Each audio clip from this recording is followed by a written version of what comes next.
March 6, 1944. 23,000 feet over Germany. A B-17 flying fortress named Hell's Fury flew deep in enemy airspace. In the tailgun position, Staff Sergeant Michael "Mad Mike" Donovan watched 12 Messerschmitt Bf-109s form up for attack. Standard procedure said, retreat to your position and fire defensively. Training said, conserve ammunition. Common sense said, stay alive. Donovan had other plans. In the next 4 minutes, 12 German fighters fell from the sky, 0 American casualties, and every bomber gunner in the 8th Air Force learned a new word: aggression. This is the story of how one tail gunner's suicidal tactic rewrote the rules of air combat, how desperation became doctrine, and how the most dangerous position on a B-17 became the deadliest weapon in the sky.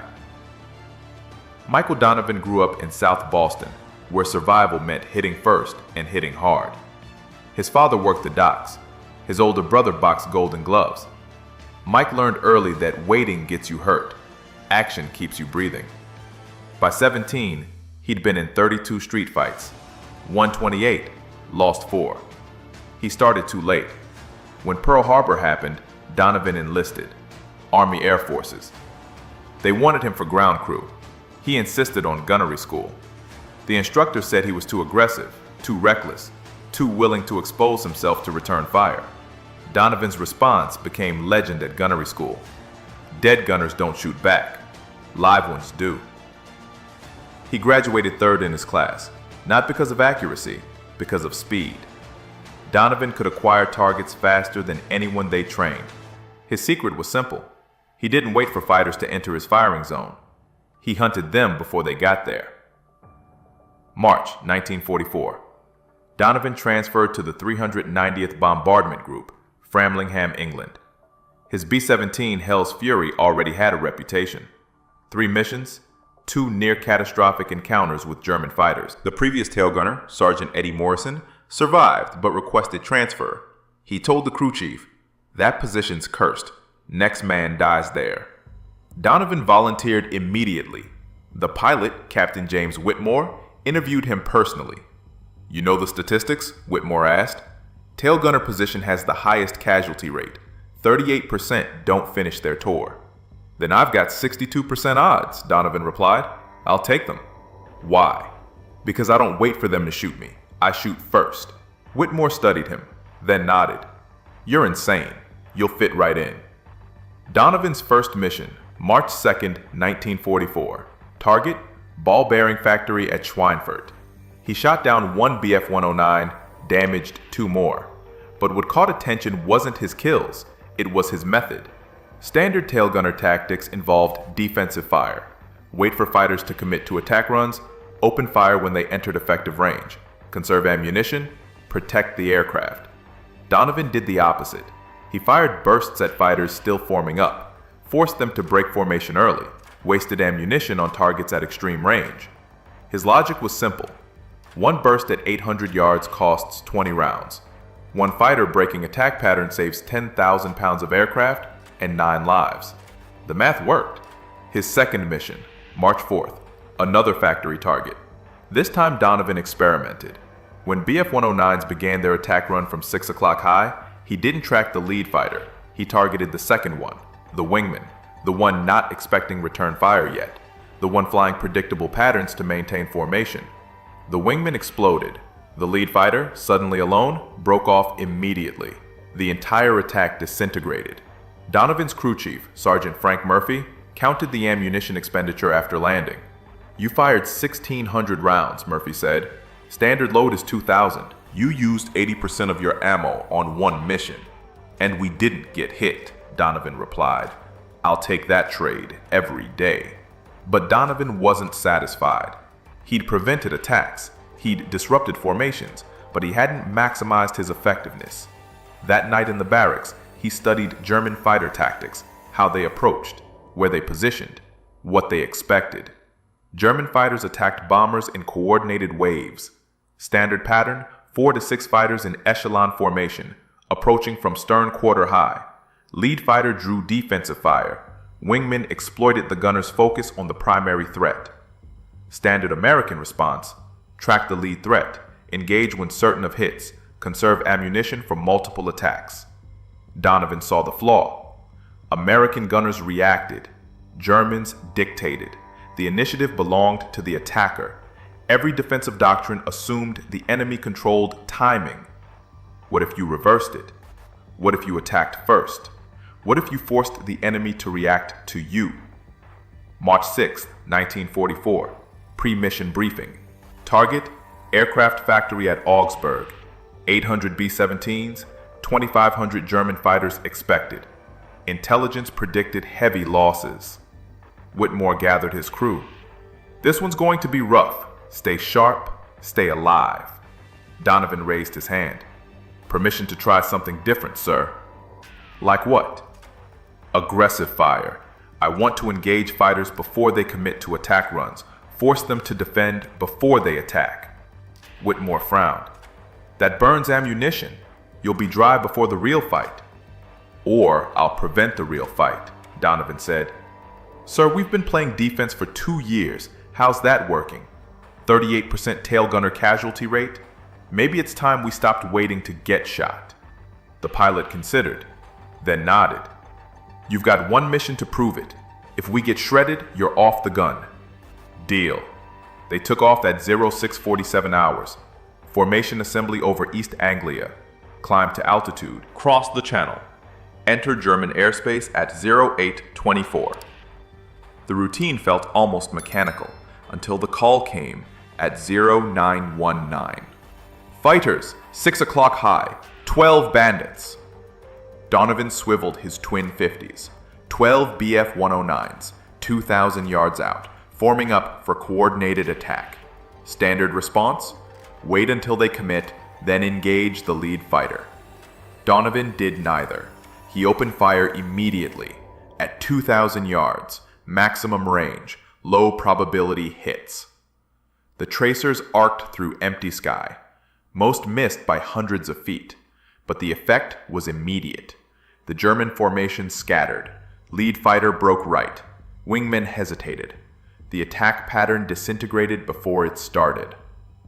Donovan, cease fire! Whitmore's voice crackled over the intercom. You're wasting ammunition. Negative, sir. Watch what happens next. The German fighters regrouped, but now they approached cautiously. Not the aggressive diving attack pattern. Hesitant. Probing. The initiative had shifted. Donovan tracked the new lead fighter, waited until 1,500 yards, then opened fire again. Short, controlled bursts. Not aiming to hit, aiming to intimidate. It worked. The formation broke again, but one BF-109, the wingman on the left, maintained course. Aggressive, experienced. Donovan recognized the type. Veteran pilot. Wouldn't be intimidated. Required different tactics. He let the fighter close. 1,400 yards. 1,300. 1,200. The range where most gunners would open sustained fire. Donovan held. The German closed further. 1,100 yards. 1,000. Now the fighter filled his sights. Donovan fired. Not a burst, a sustained barrage. 200 rounds in 3 seconds. The concentration of fire was overwhelming. The BF-109 tried to brake but flew directly into the stream of tracers. The engine exploded. The aircraft disintegrated. Pieces tumbled earthward. Good kill. The radio operator's voice. Donovan just splashed one. But Donovan wasn't celebrating. He was already tracking the next target. The remaining 11 fighters had regrouped. Now they knew the tail position was dangerous. They'd adjust tactics. Come from different angles, split his attention, standard counter to aggressive defense. Donovan expected this. He'd planned for it. When the fighters split into 2 groups, 6 attacking from 6 o'clock, 5 from 7 o'clock, he didn't try to engage both. He focused everything on the 6 o'clock group, ignored the 7 o'clock threat completely. Waist gunner, you've got 7 o'clock, Donovan called. I'm holding 6. The waist gunners, Sergeants Tommy Price and Carl Johnson, opened fire on the 7 o'clock group. Donovan concentrated on his sector. 6 fighters diving toward them. He picked the lead aircraft, fired, hit. The fighter exploded. The remaining 5 broke formation momentarily. Donovan immediately shifted to the new lead fighter, fired again. Another hit, another explosion. In 30 seconds, 3 BF-109s fell.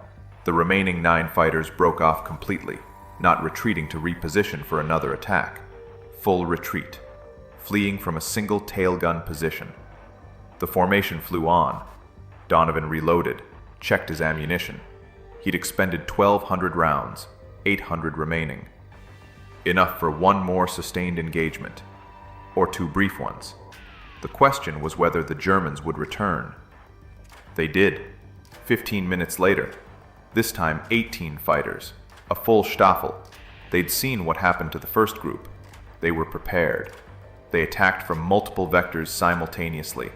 6 o'clock, 7 o'clock, 5 o'clock, 4 o'clock. Overwhelming firepower from every stern quarter. Standard response, defensive fire. Try to cover all angles. Divide attention. Survive through evasion and luck. Donovan chose violence. He ignored the 4 and 5 o'clock attackers, let the waist and ball gunners handle them. He focused everything on the 6 o'clock direct stern attack. 6 BF-109s dove straight at Hell's Fury's tail. Donovan didn't flinch, didn't try to evade. He locked his guns on the lead fighter and opened fire at 1,200 yards, maximum effective range for his twin 50s. The closing speed between bomber and fighter was 400 knots. That gave him exactly 7 seconds before the German reached firing position. Donovan used all 7. He walked tracers directly into the lead BF-109's flight path. The fighter couldn't evade without breaking attack formation. The pilot held course. Fatal mistake. At 800 yards, Donovan's rounds found metal. The fighter's canopy shattered. The aircraft rolled inverted and fell. 5 remaining. Now 400 yards between them and Hell's Fury. 3 seconds to impact. Donovan shifted to the next fighter. No time to track properly. Pure instinct. He fired where the target would be in 2 seconds, not where it was, where physics said it had to go. The second BF-109 flew directly into the stream of bullets. Catastrophic damage to the engine cowling. The fighter exploded in a ball of orange flame. Debris scattered across the sky. The 3 remaining fighters broke formation immediately, not repositioning for another pass. Full defensive maneuvers, fleeing from a single gun position. "Jesus Christ!" Whitmore's voice crackled over the intercom. "Donovan just splashed 2 more in 3 seconds!" But Donovan wasn't celebrating. He was reloading. His last ammunition belt. 400 rounds remaining and the mission was only half over. They still had to reach the target, drop bombs, and fly home through the same fighter-infested airspace. The formation continued toward Augsburg. German fighters regrouped at a distance. 12 aircraft remaining from the original 18. They'd learned their lesson. Direct stern attacks cost too much. They needed different tactics. What came next surprised everyone. The German fighters didn't attack. They shadowed the bomber formation, Stayed just outside gun range, waited. Whitmore recognized the pattern immediately. They're calling in reinforcements. We're about to get hit by everything they've got. He was right. 10 minutes later, radar picked up new contacts. 36 fighters, a full grouper. 3 Staffeln of BF-109s and FW-190s. Combined with the 12 already shadowing them, Hell's Fury faced 48 enemy fighters against a single B-17's defensive armament. Standard procedure in this situation: radio for fighter escort, tighten formation with nearby bombers, maximize overlapping defensive fire, survive through coordination. But Hell's Fury had drifted from formation during the earlier attacks. The nearest friendly bomber was 3 miles away. No P-51 escorts in range. They were alone. Donovan checked his ammunition. 380 rounds against 48 fighters.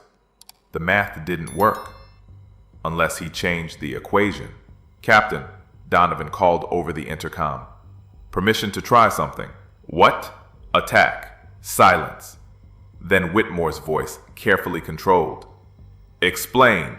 Those fighters are forming up for coordinated assault. Give them 2 minutes and they'll hit us from every angle simultaneously. We can't defend against that, but we can disrupt it. If I engage while they're still organizing, I can force them to scatter before they're ready. You'll be out of ammunition in 30 seconds. Then I better make them count, Donovan said. Sir, defensive tactics don't work when you're outnumbered 20-1. Our only chance is aggressive action while they're still vulnerable. Whitmore considered for 3 seconds, then made his decision. Do it. If you get us killed, I'm writing your family a very angry letter. Donovan didn't waste time responding. The German formation was 2,000 yards out, still organizing. Lead elements establishing attack vectors. Trailing elements moving into support positions. Perfect vulnerability. Donovan opened fire. Not short controlled bursts, not suppressive fire. Maximum sustained barrage. He poured 200 rounds into the formation's center in 8 seconds. Not targeting specific aircraft. Targeting the space where coordination happened, where fighters maintained formation discipline. The effect was immediate and catastrophic. Tracers crossed through the formation's core. One BF-109 caught fire and spiraled down. 2 others collided trying to evade. The entire formation disintegrated into chaos. 48 fighters scattered in every direction. No coordination, no attack plan. Just individual aircraft trying to survive. Holy! Whitmore didn't finish. He didn't need to. Everyone saw it. One tail gunner with a suicidal attack run had just broken up the largest fighter assault any of them had witnessed. But Donovan knew the truth. He'd bought them time. Maybe 2 minutes. Maybe less. The Germans would regroup. They'd be angry now. Aggressive. The next attack would come fast and furious. And he had 180 rounds left. The German fighters regrouped faster than expected. 90 seconds. This time they didn't bother with coordinated tactics. They swarmed. 12 fighters dove from 6 o'clock simultaneously. No formation, no strategy. Just overwhelming violence. Donovan picked his targets carefully. Not the closest fighters. Not the most aggressive. He targeted the middle of the swarm. The psychological center, where the pack's courage came from. He fired 30-round bursts into 3 consecutive aircraft. All 3 took hits. 1 exploded. 2 broke off trailing smoke. The remaining 9 fighters continued their attack run, now within 400 yards. Cannon fire lit up the sky. 20mm rounds streaked past Hell's Fury's tail section. Some connected. Metal shrieked. The aircraft shuddered. But Donovan kept firing. Target, burst. Target, burst. Mechanical precision. No fear, no hesitation. Another BF-109 fell. Then another. 5 remaining. 200 yards. Point-blank range. Donovan could see the pilots' faces. Young men, determined, professional. He shot them anyway. 2 more fighters exploded. 3 left. 100 yards. The survivors broke off. Too close. Risk of collision now exceeded reward of the kill. Donovan tracked one last fighter. Squeezed the trigger. Nothing. The guns were dry. He'd expended all ammunition. 180 rounds in 45 seconds. 6 fighters destroyed in that engagement alone. But now he was defenseless. "I'm out," Donovan called over the intercom. "Dry on all guns." "Copy," Whitmore responded. "Damage report. Anyone hit?" The crew checked in. Ball turret took minor damage. Rudder showed stress fractures. But everyone was alive. All systems functional. Hell's Fury could still fly. Could still fight. Just without her tail guns. The German fighters knew it. They regrouped one final time. 27 aircraft remaining from the original 48. They'd lost 21 fighters to a single bomber. To a single gun position. The loss rate was catastrophic. Unsustainable. But they had one advantage now. The tail position was neutralized. They attacked from directly astern. 6 o'clock low. the one vector Donovan's empty guns couldn't cover. Standard tactic when you know the enemy is defenseless. They came in tight formation, slow, methodical, no wasted shots. This was execution. Donovan watched them approach. 400 yards, 300, 200. He had no ammunition, no way to defend. But he had one weapon remaining: psychology. He traversed his guns to track the lead fighter, followed it precisely, maintained perfect targeting discipline, as if his weapons were loaded, as if he could fire at any moment. The lead German pilot saw the twin 50s tracking him, saw the barrels aligned perfectly with his cockpit. He broke formation. Immediate hard right turn, pure instinct overriding knowledge. The guns might be empty, But the threat reaction was hardwired. When someone aims at you, you evade. The rest of the formation followed their leader.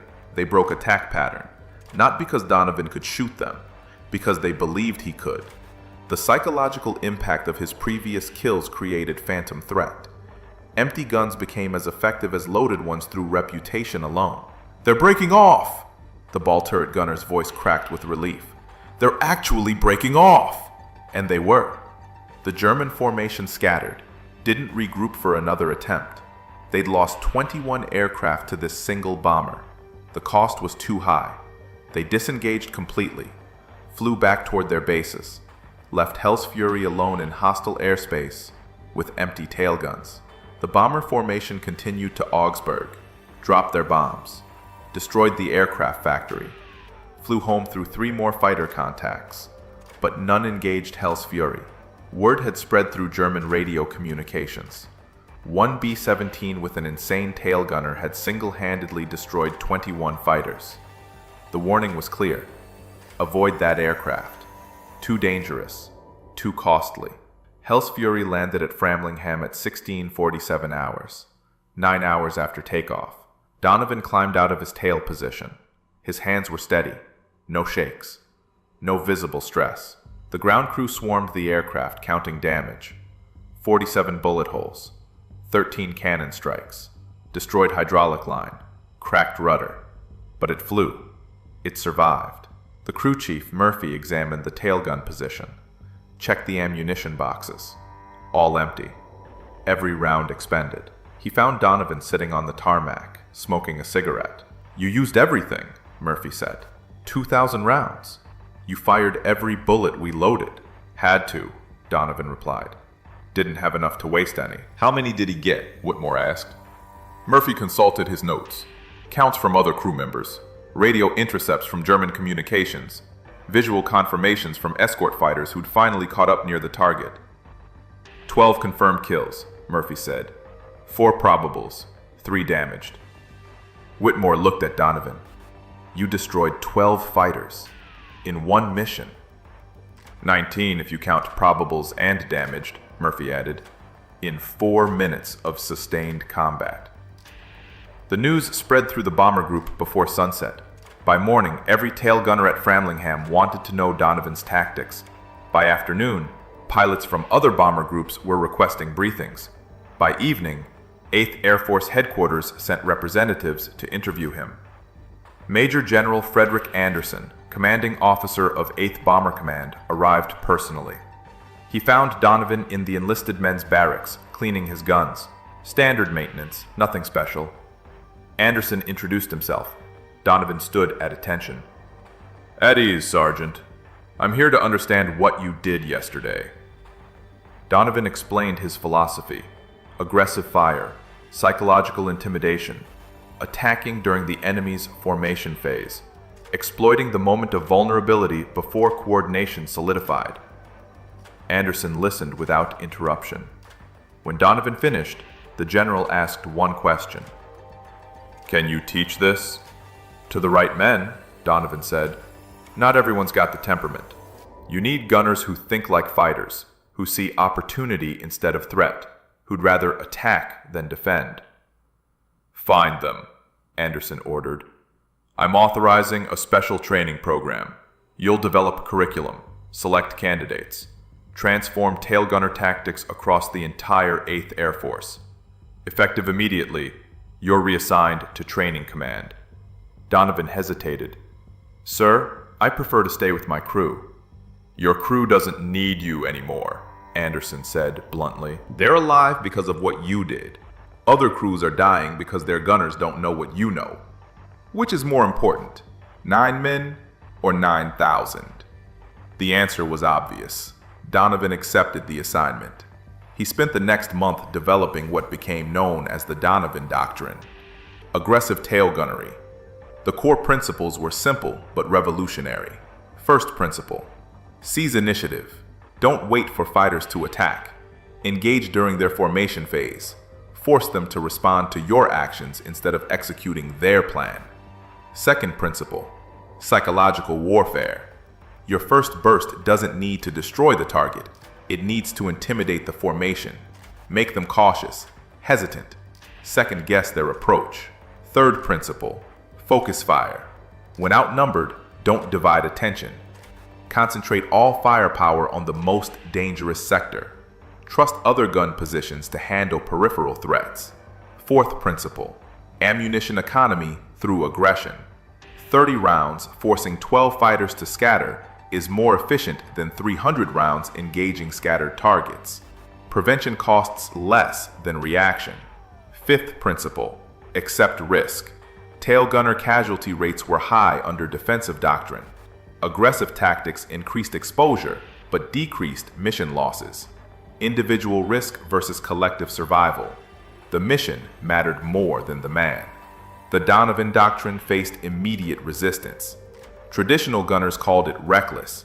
Command officers worried about ammunition waste. Conservative tactics instructors labeled it suicide. But the statistics didn't lie. In March 1944, before Donovan's tactics spread, tail gunner casualty rates in the 8th Air Force averaged 38%.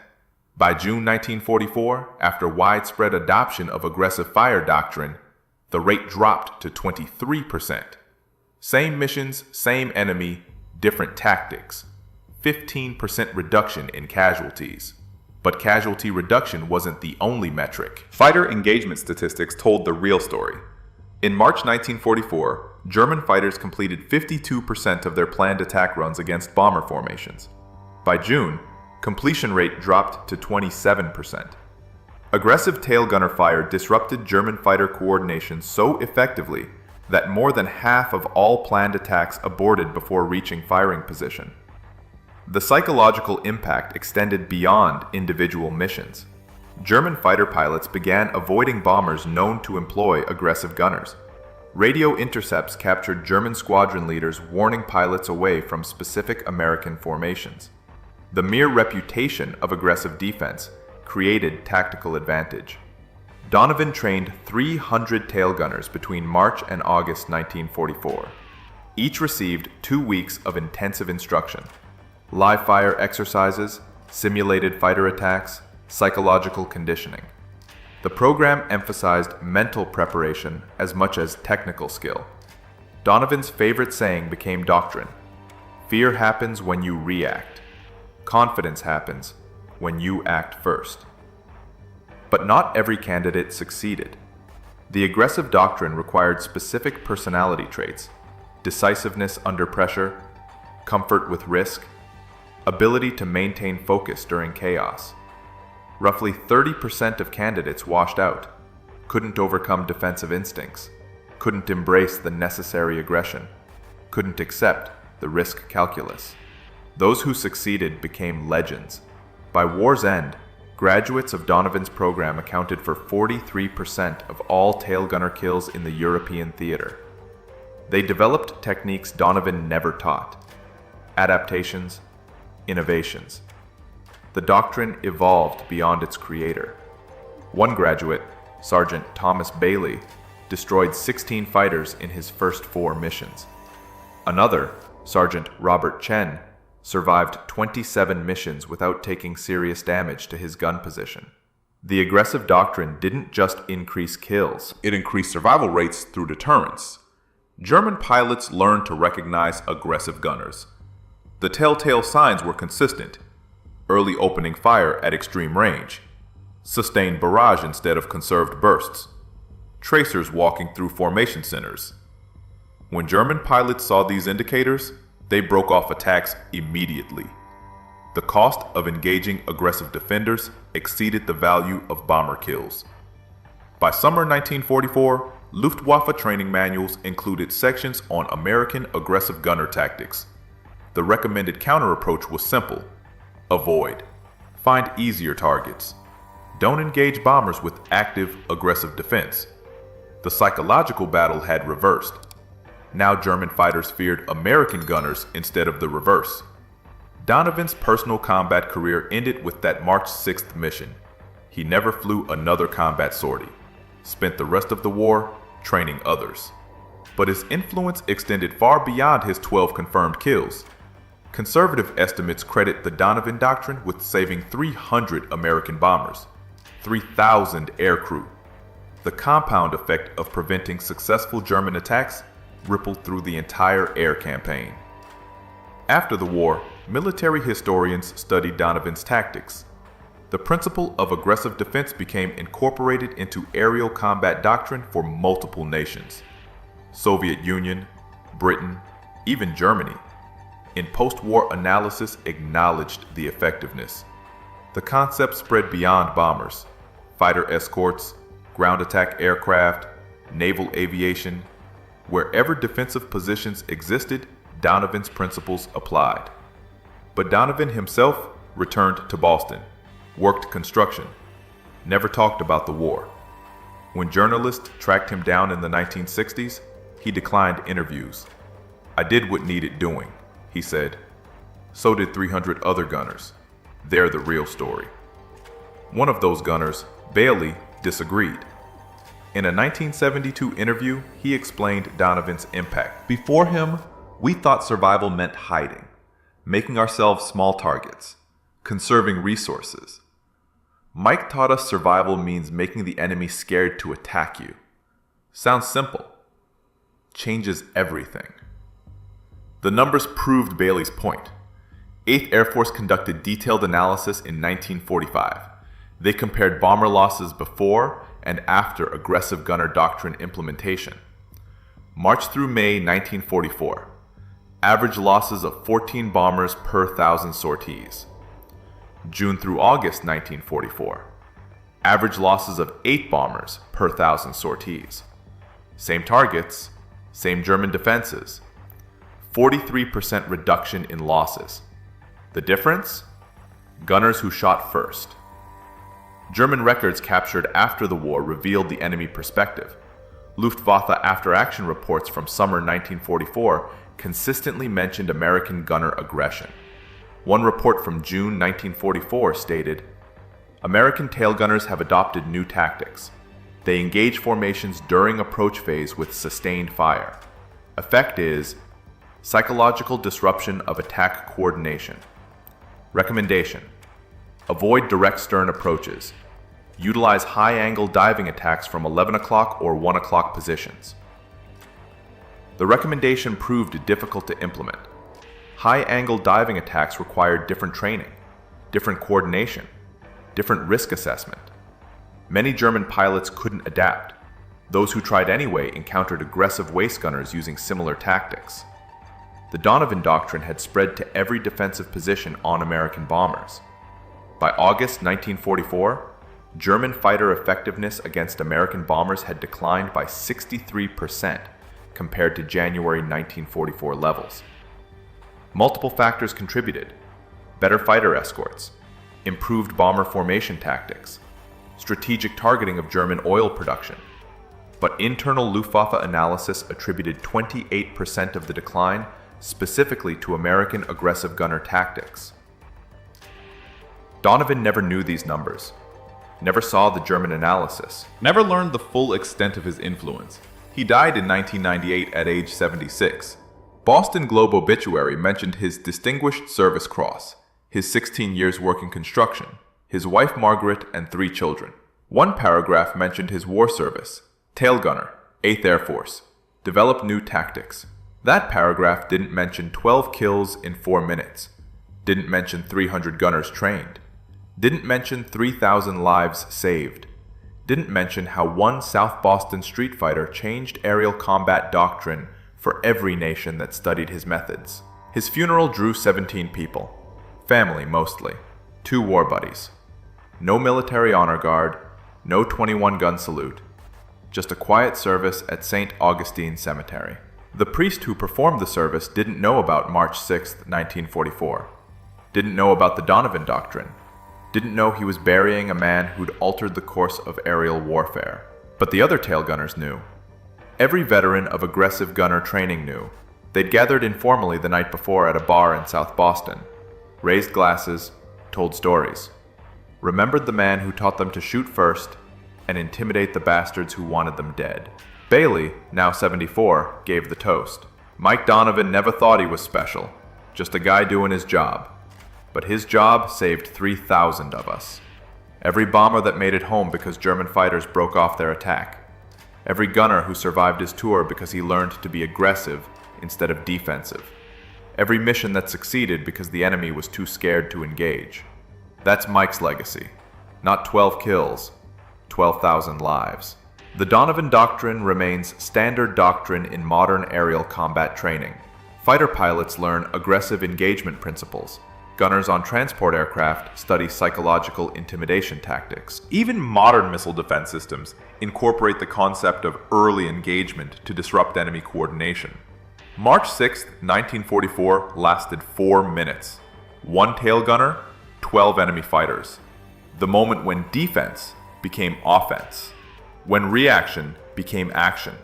When one South Boston street fighter proved that survival doesn't come from hiding. It comes from making your enemy too scared to fight. Michael Donovan fired 2,000 rounds, destroyed 12 aircraft, saved 3,000 lives, changed warfare forever. Not because he was special, because he refused to wait for death to come find him. He went hunting first. If this story moved you, please like and subscribe.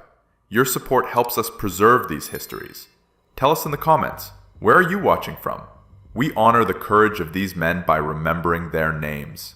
Thank you for keeping their stories alive.